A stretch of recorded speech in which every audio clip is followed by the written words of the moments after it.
ਲਓ ਜੀ ਸੱਜਣੋ ਬੇਲੀਓ ਡੇਲੀ ਰੂਟੀਨ ਨਾਲ ਨਾ ਪ੍ਰੈਗਨੈਂਟ ਗਾਵਾਂ ਨੂੰ ਘਿਓ ਦੇਸੀ ਘਿਓ ਜੇ ਤੇ ਨਾਲ ਸੁਰੱਖਿਅਤ ਜਿਹੜਾ ਮਿਰਚ ਪਈ ਹੈ ਇਹ ਇਸਤੇਮਾਲ ਕਰਾ ਰਹੇ ਨੇ।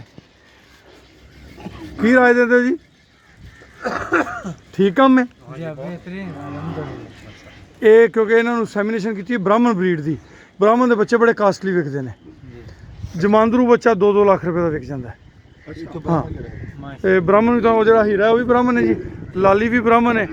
ਇੱਥੇ ਇੱਕ ਹੋਰ ਆਹ ਵਿੱਚ ਹੋਰ ਵੀ ਆਏ ਨੇ ਬਰਲ ਜਿਹੜੇ ਮੇਨ ਅਸੀਂ ਸੈਮੀਨੇਸ਼ਨ ਕੀਤੀ ਹੈ ਨਾ ਉਹ ਬੱਚੇ ਲਿਆਣੇ ਜੇ। ਹਾਂ ਤੇ ਇਹ ਮੁਖਤਲਿਫ ਤਰੀਕੇ ਨਾਲ ਦੇਣੇ ਜੀ। ਨਹੀਂ ਜੀ ਨਹੀਂ, ਇਹ ਸਾਡਾ ਚੋਲਸਤਾਨੀ ਜੀ, ਇਹ ਜਿਹੜਾ ਚੋਲਸਤਾਨੀ ਹੈ ਇਹ ਅਸੀਂ ਘਿਓ ਮੁਖਤਲਿਫ ਤਰੀਕੇ ਨਾਲ ਦੇਣੇ ਜੀ। ਇੱਕ ਤਰੀਕੇਕਾਰ ਤੇ ਹੈਗਾ ਕਿ 5 ਕਿਲੋ ਦੇਸੀ ਘਿਓ ਲੈ ਲਓ, 5 ਕਿਲੋ ਥੋਮ ਲੈ ਲਓ, 2.5 ਕਿਲੋ ਉਹਦੇ 'ਚ ਟਾਟਰੀ ਪਾ ਲਓ। 5 ਕਿਲੋ ਦੇਸੀ ਘਿਓ ਲੈ ਕੇ ਚੁੱਲ੍ਹੇ 'ਤੇ ਪਾਤਾ, ਮੁੜ ਕੇ ਉਹਨੂੰ ਗਰਮ ਕਰਕੇ ਚੰਗੀ ਤਰ੍ਹਾਂ ਜਦੋਂ ਸੁਰਖੀ ਮਾਲ ਹੋ ਗਿਆ ਵਿੱਚ ਲਸਣ ਪਾਤੀ, ਲਾਲ ਕਰਕੇ ਥੱਲੇ ਲਾ ਲਓ ਗੱਬਣਾ ਨੂੰ। 2.5 ਕਿਲੋ ਟਾਟਰੀ ਪਾ ਕੇ ਇਹ ਉਸਤਾਦ ਮੁਹਤਰਮ ਅਬਦੁਲ ਵਾਜਿਦ ਸਾਹਿਬ ਨੇ ਦੱਸਿਆ ਹੈ।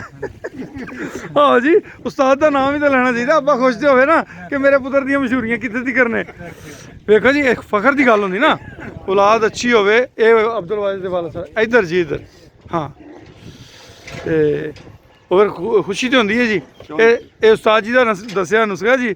ਕਹਿੰਦਾ ਬਾਬਾ ਜੀ ਅੱਗੇ ਤਾਂ ਬੜੀ ਕਦਰ ਕਰਦਾ। ਮੈਂ ਕਿਹਾ ਉਦੋਂ ਤੂੰ ਉਸਤਾਦ ਸੀ, ਹੁਣ ਤੂੰ ਬਾਲ ਹੈ ਮੇਰਾ, ਹੁਣ ਤੂੰ ਮੈਨੂੰ ਬਾਬਾ ਕਹਿਣਾ। ਤੇ ਬਾਬੇ ਤਾਂ ਝਾੜਦੇ ਵੀ ਨੇ, ਮਾੜਾ ਚੰਗਾ ਵੀ ਆਖਦੇ ਨੇ, ਬਾਬਿਆਂ ਦੀ ਕਿਹੜੀ ਗੱਲ ਹੁੰਦੀ। ਤੇ ਉਹ ਇਸ ਚੱਕਰ 'ਚ ਆਉਣਾ ਸੀ, ਬਾਬੇ ਬਣ ਗਏ ਆ ਤੇ ਹੁਣ ਜੋ ਮਰਜ਼ੀ ਕਹੀ ਜਾਈਏ, ਬੋਲਦਾ ਨਹੀਂ ਅੱਗੋਂ।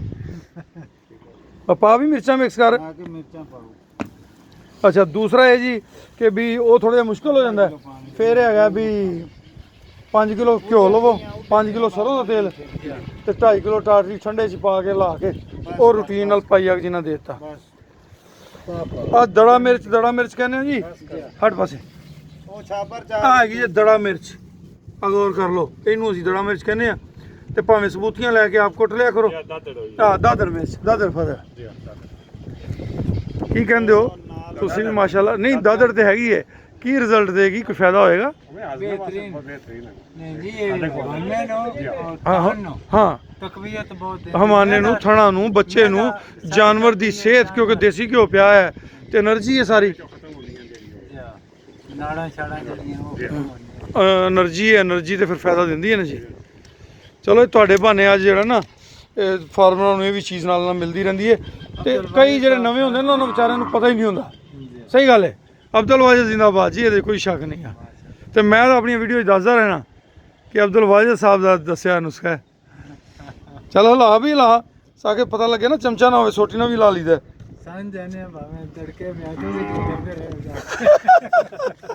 ਨਹੀਂ ਕੁਝ ਨਹੀਂ ਮੈਨੂੰ ਦੱਸਿਆ ਜੇ ਮੈਨੂੰ ਕੁਝ ਬਾਬਿਆਂ ਨੂੰ ਦੱਸਿਆ। ਆਹੋ ਤੇ ਤੇਰੇ ਬਾਬੇ ਨੂੰ ਦੱਸਨੇ ਆ।